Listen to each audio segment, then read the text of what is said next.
Higher Education Updates channel, and today we shall be discussing the second or the subsequent HELB and scholarship application.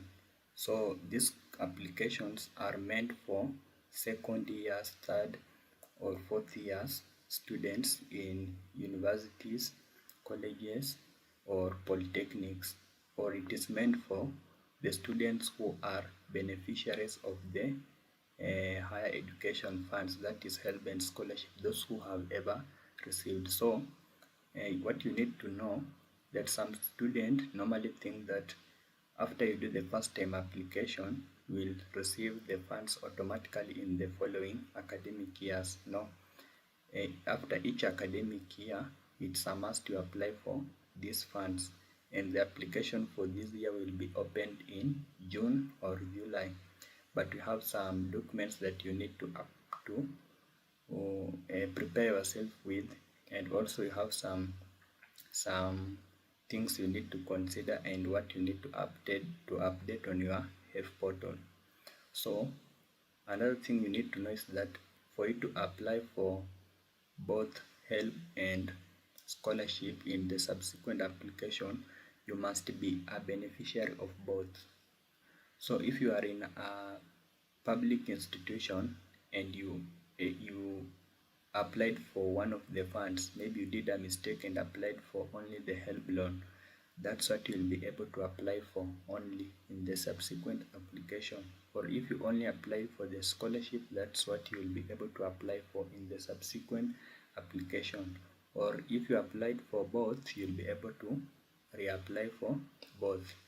But this is what you need to do. For those who did mistakes and they only applied for one of the funds, you need to visit a Huduma Center and request them to update your HELB portal to indicate you applied for both the funds. So you must be a beneficiary of both the funds, though it depends whether you are in a public university or a private university. So you need to make sure your portal is up to date with the funds that you are eligible for, and also make sure when the application is opened, you need to apply for them in the first 2 weeks. Then another issue is about the application requirements and methods. So for you to apply for the subsequent HELB and scholarship application, an ID is mandatory. So for those who will not have access to their personal IDs or Masha card by June or July, you will not be able to apply for these funds until you get your ID. Even if you will be 16 years or 17 years, you will just have to wait until you get your ID, then you will be able to apply for these funds. But you may miss out because we will do the application late. You need to apply early in June or July so that your funds will be processed early by September. And so those who don't have IDs, you need to have that in mind. If you not have access to your Maisha card or ID by June or July, you will not be able to apply for these funds, and there is no alternative. You just have to wait until you get your national ID. Now for those who have the IDs, what next? You need to have a phone number that is registered on your ID. And the same phone number is the one that should be in your HELB system or your HELB portal. And for you to know the phone number that is on your HELB portal, you need to log into your HELB portal, then go to your profile section. You will be able to see the phone number that is on the portal. If it's not registered on your ID, you need to create a phone number that is registered on your ID, then visit a Huduma Center or the HELB headquarters and request them to update the phone number. So during the subsequent applications for HELB and scholarship, it only works for someone who have a national ID and a phone number that's registered on that ID, and both of those details should be on your HELB portal and in the HELB system. So you have some students who did the application using the birth certificate number. So what you need to do after you receive your ID, make sure you create a phone number that's registered on your ID, then visit a Huduma Center or HELB headquarters and request them to update your details. You also need to have a KRA PIN certificate. It's a mandatory requirement. So right now I have been telling students not to update their IDs on their HELB portal, because after you update it, you'll not be able to see your the progress of your loan. So what you need to do, if you have the batch numbers for semester 2, you can master them or note them down. Then identify someone who did the first time application using the ID, and the same person has the same batch numbers. Then you can now update your ID on your HELB portal. Then after you update it, you can follow up on the progress of your batch numbers using the other person's HELB portal, the one who did the application using the ID. Then after you validate your ID, it takes like 2 or 3 months for the Higher Education Loans Board to update your portal, and then you'll be able to see everything. Or you can update it and visit our Huduma Center and request them to update your HELB portal to your current ID details, and then you'll be able to see your loan and scholarship application status. So you need to take note of that. Or if you are not ready for that, wait until May. By May, make sure you visit our Huduma Center, update your HELB portal with your ID and a phone number that is registered on your portal, on your ID. So you need to have a phone number that's registered on your ID and the ID itself on the HELB portal.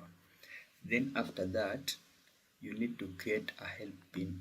Whether you used a bank or M-Pesa as a payment method, you need to have a HELB PIN. And for you to create a HELB PIN, you need to use the *642 method. The HELB USSD code, you dial it, then you will be able to register and then create the HELB PIN. I have seen some students have forgotten the HELB PIN. If you are in that situation, visit a Huduma Center. They'll help you to reset it, because the HELB system is very weak right now, and resetting it by your own is very difficult. So what next? You need to, after you set your PIN, now your HELB USSD code will be active, and you need to set your PIN using the phone number that is on your HELB portal, and it should be registered on your ID. After that, you now download the HELB mobile app. Then you activate it. Though you will for HELB registration app, it has a lot of issues and problems, so it has some difficulties.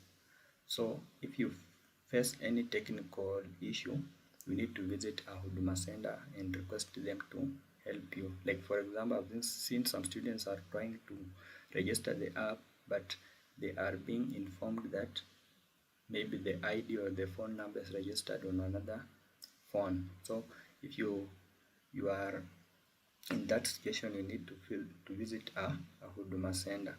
So we have 3 methods of HELB and scholarship subsequent application. That is the USSD method and also the HELB app. So you need to prepare yourself with these 2 methods to increase your chances of successfully applying, because during the application it's really tedious and you will face a lot of technical issues. So if you prepare yourself with both the methods, it will be easy for you.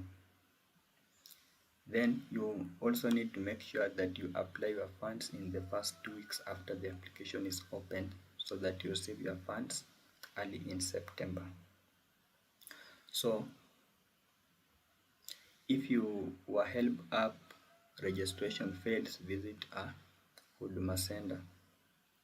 Then I've said you need to have all the methods for the subsequent application, then the HELB PIN, and don't forget it after you set it, ID, a phone number registered on your ID summer. So these are the application methods.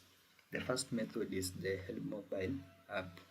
So you need to download that from the Google Play Store and register it using the Safaricom number that is on your HELB portal, and it should be registered on your ID. So take note of that.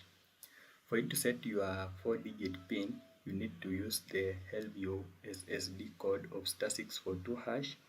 You set the HELB PIN. So you need to start by activating your HELB USSD code. Then after that, you go and activate your HELB mobile app. Then after that, you confirm your personal details. Then so during the application, you'll be able to select on what you received in the previous academic year. So you need to select both HELB and scholarship during the application. So don't select one of them if you are eligible for two. If you are eligible for the two funds but you only received one, or you only applied for one in the previous academic year, you need to visit our Huduma Center and request them to update the portal to indicate you are a beneficiary of both the funds if you are eligible. So for you to confirm whether the subsequent application is successful, you will receive a serial number, and so the serial number should indicate the funds you are eligible for. So during that time, the phone number should indicate the serial number should indicate you have applied for both the HELB and scholarship. Then another method, we have the USSD code of *642#. Then you enter your PIN and follow the prompts to apply for the subsequent loan or scholarship, or both of them. Then you have the M-Pesa mini app. So this app is found on the M-Pesa app. So, and the M-Pesa app should be registered on the phone number that is on your HELB portal, and it should be registered on your ID. So the HELB mini app, all the services that are offered there are the same as the ones that are on the HELB app, the one that is downloaded from the Google Play. So there's no difference. The services are the same, but the M-Pesa mini app is more efficient than the Google Play Store HELB app. So you need to take note of that. So by preparing early and using multiple application method, you will be able to avoid the delays and receive your funds on time. So right now, check on your HELB portal, update the details, make sure you have an ID, a KRA PIN, a phone number that is registered on your ID. So prepare yourself this early, because in June or July, when the application will be opened, the applicants will be so many, and if you will have a problem and you will be required to visit our Huduma Center, it will be difficult for you, because you'll find a lot of students in Huduma Centers and you'll face a lot of problems. So you need to prepare yourself this early. For those who don't have IDs, talk to your parents about that, and you can decide on the way forward. So thank you for joining this session, and let's meet next time. And like the video, and also subscribe to this channel for more relevant information. Thank you.